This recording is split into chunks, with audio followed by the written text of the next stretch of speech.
Last time हम लोग बात कर रहे थे regarding the basic concept of the process of fertilization and formation of zygote. Zygote formation के इमीडिएट बाद जो चेंजेस होते हैं they are called as embryological changes. And embryological changes में उसको हम लोग एम्ब्रियोजेनी भी कहते हैं, एम्ब्रियोलॉजिकल चेंजेस भी कहते हैं। तो ह्यूमन एम्ब्रियो का जो हम लोगों के जो सिलेबस में है, जो एनसीईआरटी के सिलेबस में या नीट के सिलेबस में या जो सीबीएसई सिलेबस में है, वो खाली ब्लास्टोसिस्ट स्टेज तक ही है कोर्स में। इसके आगे का एडवांस जो है वो कोर्स में नहीं है। तो हम लोग खाली इतनी बात करेंगे कि how from zygote blastocyst is being formed और how the process of implantation takes place.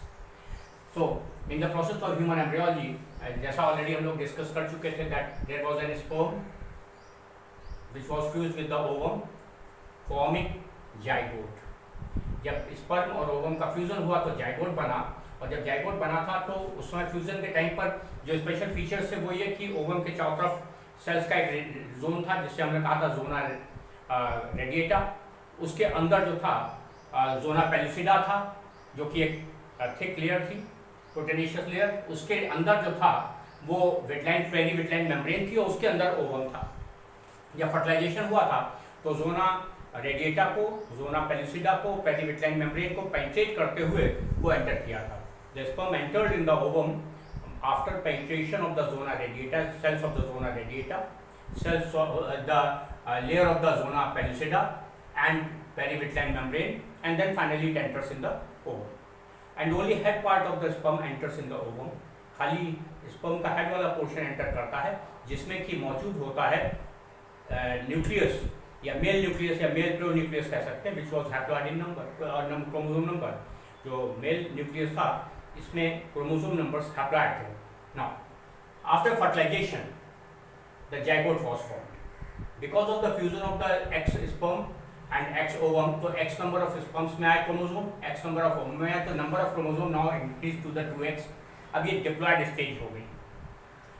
अब ये जो डिप्लॉयड स्टेज है, इस स्टेज को जो फ्यूजन के बाद फॉर्म हुई, this is called as zygote. और जाइगोट फॉर्मेशन के इमीडिएट बाद इसमें डिवीजन शुरू हो जाते हैं, और जो डिविजन्स ओवम में होते हैं those divisions are called as cleavage. ये क्लीवेज जो होते हैं ये नॉर्मल डिवीजन से अलग होते हैं। नॉर्मल डिवीजन में क्या होता है कि every cell goes on the process of maturation, then it divides and then again it goes for the process of maturation. But in the cleavage it is something different. Cleavage में क्या होता है कि सेल एक के बाद एक divide करती जाती है। उसमें मैच्योरेशन फेज जो होती है, जो कि बाकी सेल्स में होती है, वो इसमें नहीं होती। इसमें लगातार एक के बाद एक डिवीजन होता जाता है, जिससे हम लोग क्लीवेज कहते हैं। और क्लीवेज में होता क्या है कि जो क्लीवेजेस होते हैं ये in the case of the human embryo these are the holoblastic cleavage. Actually जो क्लीवेजेस के बहुत सारे टाइप्स होते हैं उनमें से ह्यूमन बीइंग्स के केस में जो क्लीवेज है होलोब्लास्टिक क्लीवेज होता है। This is holoblastic cleavage. तो होलोब्लास्टिक क्लीवेज जो होता है उसकी वजह से सेल के लगभग इक्वल साइज के सेल्स फॉर्म होते हैं, और ये सेल दो सेल फॉर्म हुए। फिर इसमें ये this is the mitotic division. Meiosis हो चुका, meiosis was there in the gametes, वो गैमीट फॉर्मेशन के समय मियोसिस हुआ था। अब दोबारा लाइफ में दोबारा जब गैमीट बनेंगे तभी मियोसिस होगा। अब बीच में जितने भी डिविजन्स होंगे सब माइटोटिक डिविजन्स होंगे, यानी कि इस स्टेज से लेकर के और जब तक दोबारा टेस्टिस में या ओवरीज में स्पर्मेटोजेनेसिस और oogenesis की प्रोसेस नहीं होती है, उस समय तक जितने भी डिविजन्स होंगे all those divisions will be the simple mitotic division. Body के किसी पार्ट में हो, वो स्किन में हो, ब्रेन में हो, इसके मसल्स में हो, लिवर में हो, बॉडी के कहीं भी हो रहे होंगे डिवीजन हमारी बॉडी में, तो वो माइटोटिक डिवीजन्स होंगे एक्सेप्ट गोनाड्स। और एम्ब्रियोलॉजिकल स्टेज में ये माइटोटिक डिवीजन शुरू कहाँ हुए थे? At this stage. यहाँ पे पहला जो क्लीवेज हुआ था this was simple mitotic division, but it was not technically lichen division because इसमें मैच्योरेशन स्टेज लैकिंग थी। इसमें लगातार एक के बाद एक डिवीजन होते चले जा रहे थे। इसीलिए क्या होता है कि हर बार सेल का साइज छोटा होता जाता है, क्योंकि कंटेंट उतना ही है। You can just take up an example कि आपके पास एक अमरूद है, आप खाने के लिए खड़े थे, फ्रेंड आ गया, आपने उसके 2 टुकड़े कर लिए। तब तक एक फ्रेंड और आ गया तो आपने उसके 4 टुकड़े कर लिए। फिर 2 लोग और आ गए तो आपने 8 टुकड़े कर लिए। तो हर बार क्या हुआ, अमरूद का जो साइज है वो छोटा होता चला जा रहा है। वो अमरूद का वॉल्यूम नहीं बढ़ रहा है, केवल नंबर ऑफ पीसेस बढ़ रहे हैं। The same thing is going on here कि जो पहला क्लीवेज हुआ, इस क्लीवेज के बाद फिर 2 सेल्स फॉर्म हुए। इन 2 सेल्स के बाद फिर 4 सेल्स बने, सिंपल माइटोटिक डिवीजन 2 to 4। फिर 4 से 8 बने, 8 से 16 सेल्स फॉर्म हुए। 16 के बाद 32 सेल की स्टेज आ गई। यहाँ तक की प्रोसेस में कोई खास बात नहीं है, वही बाहर जर्मा पेलियोसिका की लेयर है, अंदर process of cleavage is continuously going on. और उस क्लीवेज प्रोसेस का रिजल्टेंट क्या होता है कि now a solid ball like structure is being formed here. This is the solid ball like structure. This solid ball like structure is called as morula. This morula actually represents or resembles mulberry, and that's why it is named as morum word होता है mulberry के लिए, तो उससे derive किया गया word morula। तो morula इसलिए कहते हैं क्योंकि जब इसकी बाहर की surface देखते हैं, अगर आप जोना पेलिसिडा के अंदर देखें तो you will find कि यहाँ surface पे projections हैं, and these projections are there in the form of the surface projections on the surface। ये थोड़े थोड़े उभार पूरी सेल के ऊपर मौजूद हैं, और ये क्या है, ये देखने में कैसे लगेंगे, जैसे कि आपका शहतूत होता है, शहतूत पे बहुत सारे उभार दिखाई पड़ते हैं, सेलुलर प्रोजेक्शंस दिखाई पड़ते हैं। The same thing is here कि similarly like mulberry, this stage is resembles mulberry, so it was mulberry is also named as morum. सो मोरम से डायरेक्ट किया वर्ड हमने, दैट इज मोरुला। फिर जाहिर 32 सेल स्टेज जब डिवाइड करेगी तो हमेशा नंबर ऑफ सेल डबल होता है, तो अब क्या होगा, 64 सेल स्टेज फॉर्म हो जाएगी। अब ये 64 स्टेज अब इस बीच में हो या रहा है, what the other process is going on, that this process of zygote formation was there anywhere in the ampullary isthmus region. Ampulla और स्टमस के रीजन में, यानी फैलोपियन ट्यूब का जो प्रॉक्सिमल हिस्सा था, शुरुआती हिस्सा था, उस हिस्से में जाइगोट की फॉर्मेशन हुई थी। डिवीजन भी चल रहे हैं, और साथ साथ ये भी हो रहा है कि because of the peristaltic movement in the fallopian tube, this stage is continuously moving toward the uterus. ये फैलोपियन ट्यूब में आगे धीमे धीमे करके आगे बढ़ रही है, वैसे ही आगे बढ़ रही है कि जो ओविडक्ट की जो लेयर है, ओविडक्ट की जो लाइनिंग है, जो लाइनिंग है फैलोपियन ट्यूब की, उसमें मस्कुलर मूवमेंट्स हो रहे हैं। Similarly like an movements are there in the intestine, कि खाने को आगे प्रोपेल करने के लिए पेरिस्टाल्टिक मूवमेंट होते हैं, तो उससे खाना आगे खिसकता जाता है। The same thing is happening here कि because of the peristaltic movement in the fallopian tubes, this stage is being continuously pushed toward the uterus from the fallopian tube.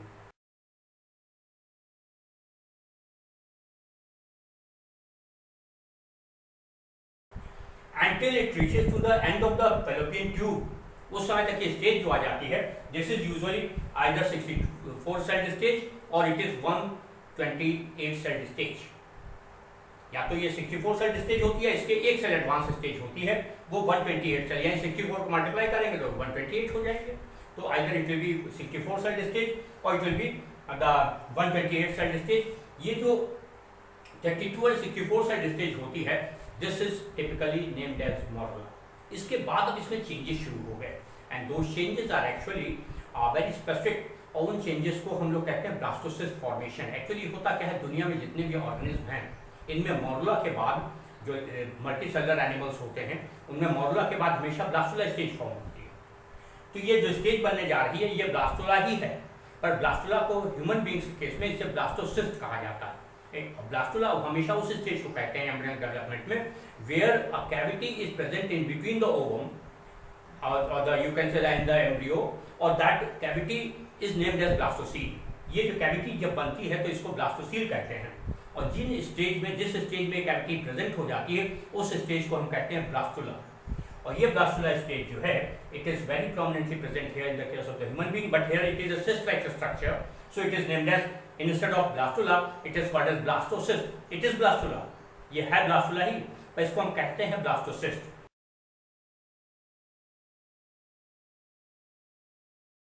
और ये ब्लास्टोसिस्ट स्टेज जो है, इसमें अगर थोड़ा सा केयरफुली ऑब्जर्व करें तो सम इंपॉर्टेंट चेंजेस आते हैं। One of the important changes that one of the layer of the cells which was present in the periphery that retains here on the periphery. जो किनारे किनारे सेल्स लगे थे, वो तो किनारे किनारे ही लगे रहते हैं, और लगातार मल्टीप्लिकेशन की वजह से उनका साइज छोटा होता जा रहा है, तो अल्टीमेटली क्या होगा, they will become like an membrane. ये लगातार पतले होते जाएगा, नंबर ऑफ सेल्स बढ़ता जाएगा, तो हर बार जैसा अभी हमने बोला था कि जैसे जैसे मल्टीप्लिकेशन होता है, सेल का साइज छोटा होता जाता है। तो अब ये सेल मान लीजिए यहाँ पे 100 सेल थे, ये जब 100 से 200 होंगे तो छोटे और हो जाएंगे, और छोटे हो जाएंगे तो हर बार साइज छोटा होता जा रहा है। तो there is a peripheral lining, and in between that peripheral lining, ये जो स्पेस है, this space is called as blastocoel, and some of the cells which were present here in the center are accumulated toward the periphery, and they form a cluster ये किनारे की तरफ जाके कुछ sales इकट्ठा हो जाते हैं, वो एक क्लस्टर बना लेते हैं, कोशिकाओं को समूह बना लेते हैं किनारे पर। एंड दिस इज ये जो पेरिफेरल सेल्स हैं, किनारे किनारे वाले सेल्स, इनको नाम हम लोग दे देते हैं trophoblastic cells, and they help in the process of nutrition. और ये जो सेंट्रल मास ऑफ सेल्स बना है, इसको हम कह देते हैं फॉर्मेटिव सेल्स। ये जनरेटिव सेल्स है, इसी से फ्यूचर में एम्ब्रियो की फॉर्मेशन होनी। एम्ब्रियो इससे नहीं बनना है, एम्ब्रियो खाली इस सेल से बनना है, which are called as formative cells। ये formative cells they represent as an stem cell, ये स्टेम सेल की तरह से बिहेव करते हैं। एंड स्टेम सेल जो होता है उसकी एक खास प्रॉपर्टी होती है, stem cell is always called as totipotent cell. Stem cell को हमेशा हम लोग एक नाम देते हैं, स्टेम सेल जो होते हैं ये होते हैं टोटीपोटेंट सेल्स। तो स्टेम सेल जो होते हैं टोटीपोटेंट होते हैं। टोटीपोटेंट का मतलब they have got the total potential to form any type of the required cell in the body. इनमें इतनी क्षमता होती है कि शरीर में आप किसी भी प्रकार की आवश्यक जिस कोशिका की आवश्यकता है उसका निर्माण ये कर सकते हैं। तो they are capable of forming any type of the required cell in the body, and the cell which is capable of forming any type of the required cell is always named as stem cell. तो उसको stem cell कह देते हैं। Stem cell हमारी body में जब adult stage में आ जाते हैं तब भी होते हैं। और आजकल एक नया टेक्निक चली है ट्रीटमेंट की, जिसमें स्टेम सेल थेरेपी दिखाते हैं, जिसमें कि अगर कोई ऑर्गन डिजेनरेट कर रहा है, उसको रिवाइव करना है, तो उसको स्पेशली डिजाइन करके स्टेम सेल जो है वहाँ पे इम्प्लांट किए जाते हैं उस ऑर्गन की रीऑर्गेनाइजेशन के लिए। तो ये स्टेम सेल की तरह से ये जो फॉर्मेटिव सेल है, they behave as an stem cell, they are totipotent in nature, and this structure in future is going to form the embryo.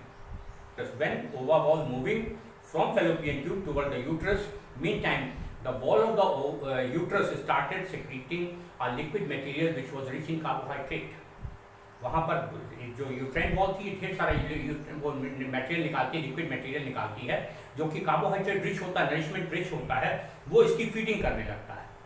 क्योंकि अभी जब जैसे जैसे मल्टीप्लिकेशन हो रहा है, बहुत देर तक मल्टीप्लिकेशन हो चुका है, now they are lacking for the food, तो वो फूड के लिए अब इनकी जो आउटर लेयर है इसको जो नरिशमेंट मिलता है वो उसी जो यूट्राइन सेक्रीशंस हो रहे हैं, न्यूट्रिएंट रिच जो सेक्रीशंस हो रहे हैं, उससे इसको नरिशमेंट मिलना शुरू होता है। At the same time there are some enzymes in the uterine material which are capable of digesting this peripheral lining of the zona pellucida।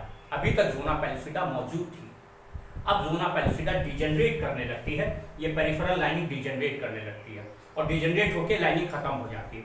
जब lining zona pellucida is being removed, then this entire structure became naked, ये expose हो जाता है, खुल जाता है। तो जब इसके ऊपर कवरिंग जो थी प्रोटेक्टिव कवरिंग वो खत्म हो गई, तो it directly comes this structure the blastocyst stage directly comes in the contact of the uterine wall. क्योंकि अभी तक इसके ऊपर कवरिंग थी तो डायरेक्ट कांटेक्ट नहीं था, क्योंकि बीच में एक बैरियर था, that was the zona pellucida. अब ज़ोना पेलुसिडा जब डिजेनरेट कर गया, then this stage is in direct contact of the uterine wall. ये जो ट्रोफोब्लास्टिक सेल्स हैं या ये ट्रोफोब्लास्टिक सेल्स में एक स्पेशल एंजाइम सिक्रीट होना शुरू होता है, और ये एंजाइम करता क्या है कि यूट्राइन वॉल में जिस जगह पे कांटेक्ट में आता है उस जगह पर लाइसिस कर देता है, डिजेनरेशन प्रोसेसेस कर देता है, यूट्राइन वॉल को वहाँ डाइजेस्ट कर देता है। यहाँ पर जिस जगह पे कांटेक्ट में आया, ये ग्रीन कलर से हमने यहाँ पे यूट्राइन वॉल बनाई है, यूट्राइन वॉल के कांटेक्ट में जिस जगह पे आया उस जगह पे उसने डाइजेशन प्रोसेस कर दी, और डाइजेशन प्रोसेस करने से क्या हुआ, वहाँ पर एक गड्ढा बन गया और ये उस गड्ढे के अंदर इंटर कर गया। The same thing happens in the case of the infection of the entamoeba histolytica. Entamoeba histolytica जो हमारी बॉडी में जाता है, तो जो कोलन में पहुँचता है entamoeba histolytica is capable of secreting an enzyme called as histolysin. Histo का मतलब टिश्यू, लाइसिन मीन डाइजेस्ट करने वाला, तो that enzyme is called as histolysin which is capable of digesting the wall of the colon. और जब वो जैसे हमारी कोलन की वॉल को एंटेमा हिस्टोलिटिका टच करता है, उसको डाइजेस्ट कर देता है, वहाँ गड्ढा हो जाता है और वो उसके अंदर घुस जाता है और उस गड्ढे के अंदर रहना शुरू करता है, फिर वहीं पे आसपास की दीवार को डाइजेस्ट कर करके खाता रहता है। And the same thing is almost same thing, not 100% but almost same thing is happening here. ये ब्लास्टोसिस्ट स्टेज जैसे ही यूट्राइन वॉल के कांटेक्ट में आई, इसकी ट्रोफोब्लास्टिक सेल्स से एंजाइम निकला, उस एंजाइम ने यूट्राइन वॉल को डाइजेस्ट करना शुरू कर दिया और वहाँ पे ग्रूव बना दी, और उस ग्रूव के अंदर वो जो एंजाइम जो एंजाइम निकला तो उससे डाइजेशन जो हुआ, उससे जो ग्रूव बनी उस ग्रूव के अंदर शिफ्ट कर गया, उस ग्रूव के अंदर चला गया, और ये ग्रूव के अंदर जब जाएगा तो उसके बाद एक स्पेस इसको मिल जाएगी रहने के लिए। It will form an harbouring space, वहाँ पर जाके इसको एक जगह मिल गई जहाँ पे आराम से रह सकता है या जहाँ पे प्रॉपरली प्लेस हो सकता है। और उसी समय ट्रोफोब्लास्टिक लेयर से, यानी कि when the digestive enzyme is being secreted from the wall of the blastocyst or trophoblastic cells of the blastocyst. Those enzymes were capable of digesting the uterine wall, forming an groove inside on the surface of the uterine wall in which this blastocyst is being implanted. It enters in that cavity, and उसके बाद immediately after that the blastocyst stage, the trophocytic cells of the peripheral lining start forming the finger-like projections. ये जो trophocytic cells या trophoblastic cells जो थे periphery पे, ये finger like projections बनाने लगते हैं, अंगुलाकार प्रवर्ध बनाने लग जाते हैं, ये फिंगर लाइक प्रोजेक्शंस बनते हैं, and these projections enters in the uterine wall. What for? To absorb nutrition from the uterine wall. ये जो फिंगर लाइक प्रोजेक्शंस बने हैं ये यूट्राइन वॉल के अंदर पेंट्रेट कर जाते हैं, और यूट्राइन वॉल के अंदर पेंट्रेट करके वहाँ से नरिशमेंट एब्जॉर्ब करने लगते हैं, और जब नरिशमेंट एब्जॉर्ब करते हैं तो अब इनकी नरिशमेंट की जो रिक्वायरमेंट है वो पूरी होने लग जाती है, और जब नरिशमेंट की रिक्वायरमेंट पूरी होती है धीमे धीमे करके अब फॉर्मेटिव सेल का एरिया जो है अब इसमें फर्दर चेंजेस होते हैं. वो चेंजेस जो होते हैं, दो changes are called as gastrulation changes. कभी भी मॉडुला के बाद जो स्टेज आती है वो ब्लास्टुला होती है, ब्लास्टुला के बाद जो स्टेज आती है वो गैस्ट्रुला होती है. तो गैस्ट्रुलेशन चेंजेस शुरू होते हैं. गैस्ट्रुलेशन चेंजेस में प्रेजेंटिव एरियाज डिसाइड होते हैं, यानी एक्टोडर्म, एंडोडर्म, मेसोडर्म डिटरमिन हो जाते हैं. उसी टाइम में नोटोकॉर्ड का फॉर्मेशन होता है, उसी टाइम में नर्वकॉर्ड का फॉर्मेशन होता है, और फिर मेसोडर्मल ग्रोथ या एक्टोडर्मल ग्रोथ या एंडोडर्मल ग्रोथ से अलग अलग ऑर्गन्स की बॉडी में फॉर्मेशन शुरू होती है. ये जो फॉर्मेटिव सेल्स हैं, the formative cells will later on develop as an embryo.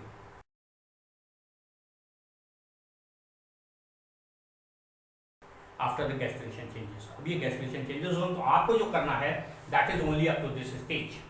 At this stage, when this blastocyst enters in the wall of the uterine wall and start absorbing nutrition from the uterine wall by help of the finger-like position, this stage is called as implantation. इसे blastocyst जो है इस stage को हम कहते हैं implantation, यानी इसी को कहते हैं गर्भ स्थापना. तो this is the stage from fertilization to the implantation. Implantation से ये प्रोसेस जो है, यानी जाइगोट बना था, जाइगोट अभी फ्री था, जाइगोट के बाद जो उसमें डेवलपमेंटल प्रोसेसेस थी ये भी फ्री थी, मॉडुला भी फ्री था, ब्लास्टोसिस्ट भी फ्री था जब तक जोना पैलिसिडा था. जब जोना पैलिसिडा डाइजेस्ट हुआ, after that this blastocyst properly attached with the wall of the endometrium. ये प्रॉपर्ली अटैच हो जाता है एंडोमेट्रियल वॉल के साथ, और जब प्रॉपर अटैचमेंट होता है और फिर फिंगर लाइक प्रोजेक्शंस वॉल में पेनिट्रेट कर जाते हैं एंडोमेट्रियम में, then this stage is called as implantation. तो ये इम्प्लांटेशन के बाद अब जो है इसको चूंकि नरिशमेंट सफिशिएंट मिलना शुरू हो गया, अभी तक नरिशमेंट की लिमिटेशन थी, अब now the sufficient quantity of the nourishment is there and that's why now it will keep on dividing, और डिवाइड करके ये गैस्ट्रुला और गैस्ट्रुला के बाद फिर ऑनवर्ड जो एम्ब्रियोनिक डेवलपमेंट की प्रोसेसेस होंगी. इसमें से जो लास्ट टाइम हम लोगों ने बात की थी that in first trimester, that is the 1 to 3rd month, जो एम्ब्रियोलॉजिकल प्रोसेसेस कंप्लीट हो जाती हैं. 3rd मंथ तक आते आते एम्ब्रियो पूरा बन चुका होता है, यानी जितने ऑर्गन्स बनने हैं, बेसिक ऑर्गन, उंगलियां हैं, हाथ है, पैर हैं, सब कुछ बन चुके होते हैं. इसके बाद 3rd मंथ से लेकर के 9 मंथ के ड्यूरेशन में खाली ग्रोथ की प्रोसेस होती है, डेवलपमेंटल प्रोसेसेस होती हैं. और उसके बाद ग्रोथ और डेवलपमेंट दो अलग अलग वर्ड हम लोग ऑलरेडी कभी बात कर चुके हैं इस बारे में कि development is formation of something new and growth is the development of pre existing structure. जो कोई स्ट्रक्चर मौजूद है जब उसमें ग्रोथ होती है, उसमें विकास होता है, डेवलपमेंट होता है, तो उसे हम कहते हैं ग्रोथ. पर डेवलपमेंट वर्ड का भी यूज करते हैं when something new is being formed. अगर हमारी ब्लड की बॉडी में, बोन मैरो में आरबीसीज बन रहे हैं तो वो प्रोसेस डेवलपमेंट की है. पर अगर कोई सेल मेच्योर हो रही है तो वो कहलाएगी प्रोसेस ऑफ ग्रोथ. तो there growth and development both of the processes are going on in this stage, और finally the embryo is being formed. और ये जो ड्यूरेशन होता है पूरी कंप्लीट प्रेगनेंसी का, that is 9 months. The complete embryonic development takes place in the 9 months. But one of the important thing, when this trophocytic stage is trophocyte cells are penetrated in the wall of the endometrium, meantime the placental membranes are also being formed. इसी समय, जिस समय ये uterine blastocyst की जो projection थी, finger like projection, ये जब यूट्राइन वॉल के अंदर एंटर किए, उसके बाद एम्ब्रियोनिक डेवलपमेंट के साथ साथ प्लेसेंटल मेम्ब्रेन की फॉर्मेशन शुरू हो जाती है. प्लेसेंटा यानी कि कोरियन, एम्ब्रियन और एलेंटोइस, ये 3 मेम्ब्रेन बनती हैं. तो जो प्लेसेंटा होता है ये खुद एंडोक्राइन ग्लैंड की तरह से बिहेव करता है. Placenta also behaves as an endocrine gland, और ये 5 डिफरेंट हार्मोन सिक्रीट करता है. तो वो प्रेगनेंसी के अलग अलग लेवल पे अलग अलग हार्मोन्स निकलते हैं, पर यूजुअली 5 हार्मोन टोटल निकलते हैं। उनमें प्रोजेस्टेरोन होता है, उसमें एस्ट्रोजन होता है, उसमें प्रोलैक्टिन होता है, लैक्टोजेनिक हार्मोन होता है जो मेमोरी ग्लैंड को एक्टिवेट करता है, उसमें रिलैक्सिन होता है जो कि यूट्रस को रिलैक्स करने में हेल्प करता है, और साथ ही साथ उससे निकलता है गोनेडोट्रोपिक हार्मोन एक तरीके का, जो कि एम्ब्रियन डेवलपमेंट में जो गोनेडल डिफरेंशिएशन होना है उसको कोऑर्डिनेट करता है। So different type of the hormones are being secreted from the placenta and placenta is being formed during the process of the embryonic development. तो ये तो खाली आपको जो you must know only कि how the zygote is being formed and from zygote up to the stage of the implantation. इसके बाद की बात हम लोग करते हैं दूसरे टॉपिक में।